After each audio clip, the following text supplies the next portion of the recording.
today's video we're looking at the Sony RXO II, which is a little camera I really love and I use an awful lot.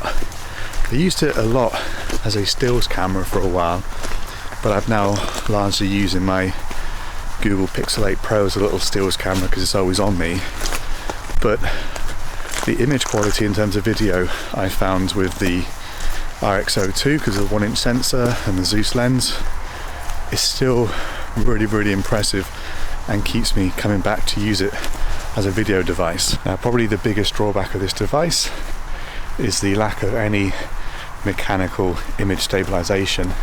Stabilization is completely done digitally, and with a 24mm fixed lens, it's quite hard at arm's length to use it as a little vlogging camera, because when you stabilize the footage it crops in a lot and is perhaps a little bit too tight to use like this.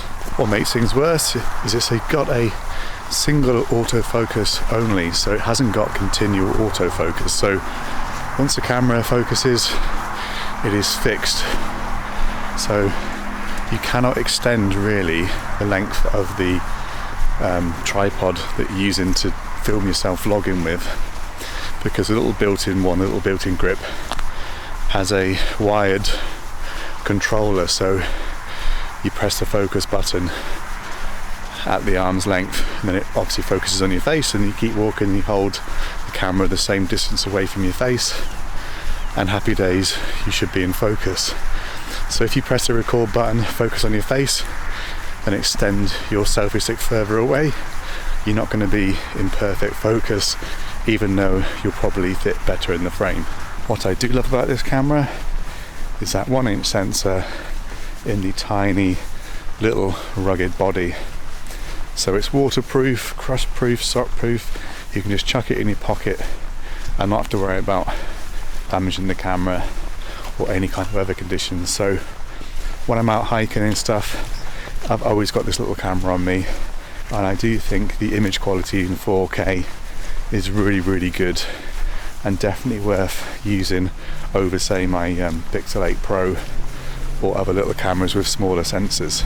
Now, the camera is not as easy to use as an action camera for action shots, because, as I said earlier, it's only got digital stabilization, and the digital stabilization in camera absolutely sucks. It is completely rubbish.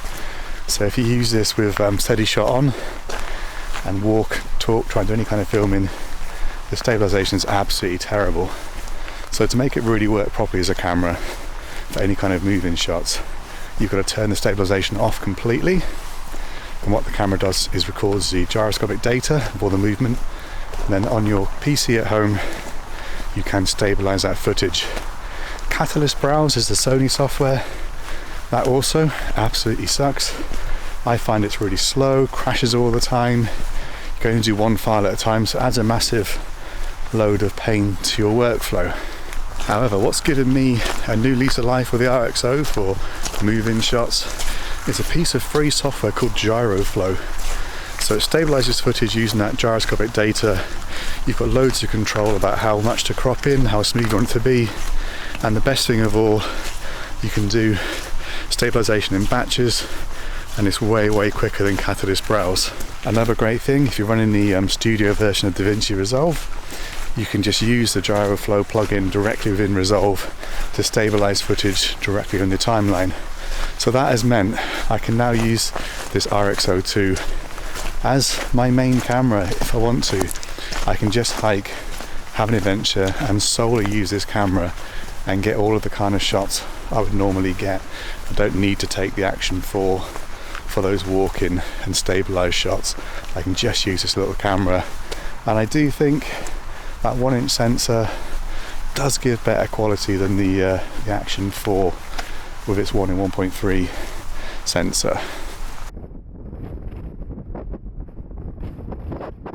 Now, one of the drawbacks of this camera is the lack of continual autofocus. So if you set up on the tripod and sort of walk away a bit to do a bit to camera, it's going to fix its focus when you're behind the camera, not when you're in front of it.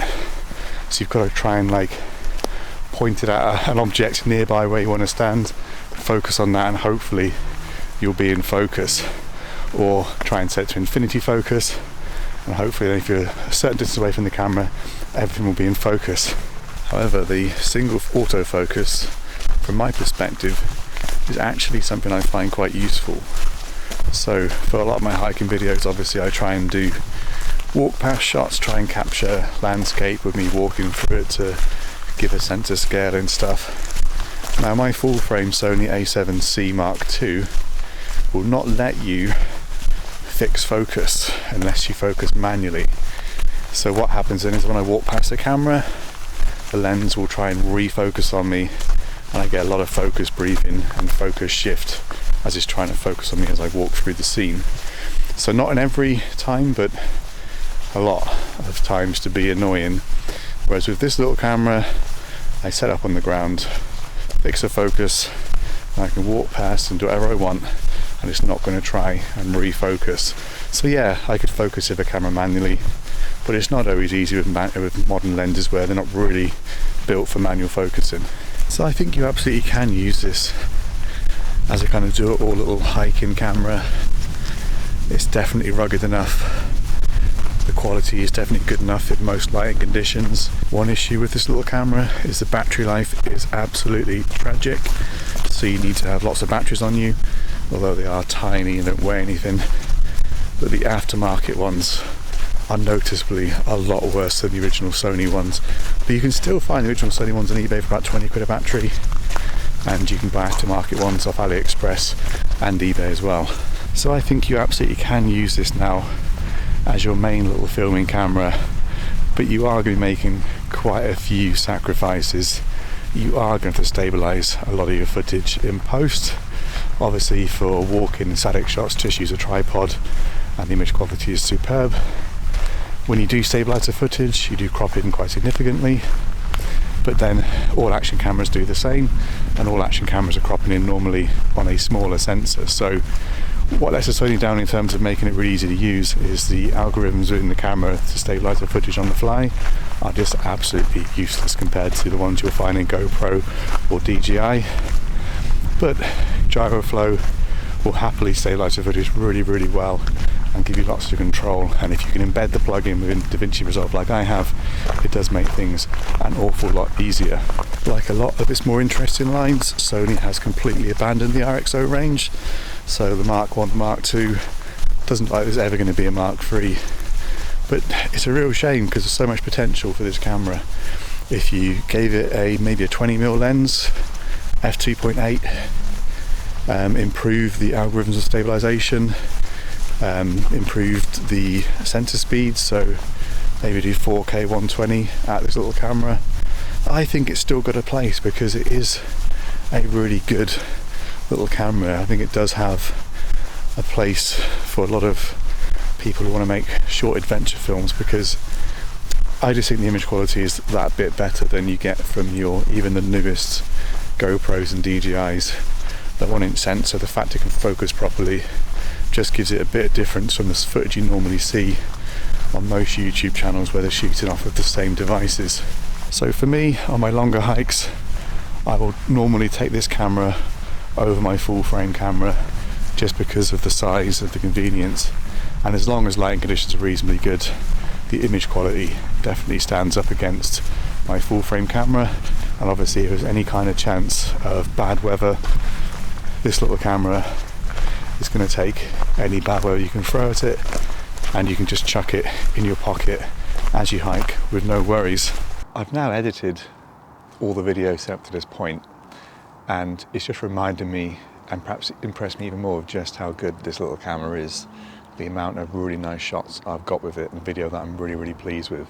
So one of the best features of this camera, as opposed to say a GoPro or an Action 4, is the articulating screen. So when I've got it on my little tripod and I'm setting up walk-by shots, or I'm framing other kind of shots, I can see the screen really clearly and frame the shot nicely without having to get down and lie on the ground as you would with a GoPro in a similar situation.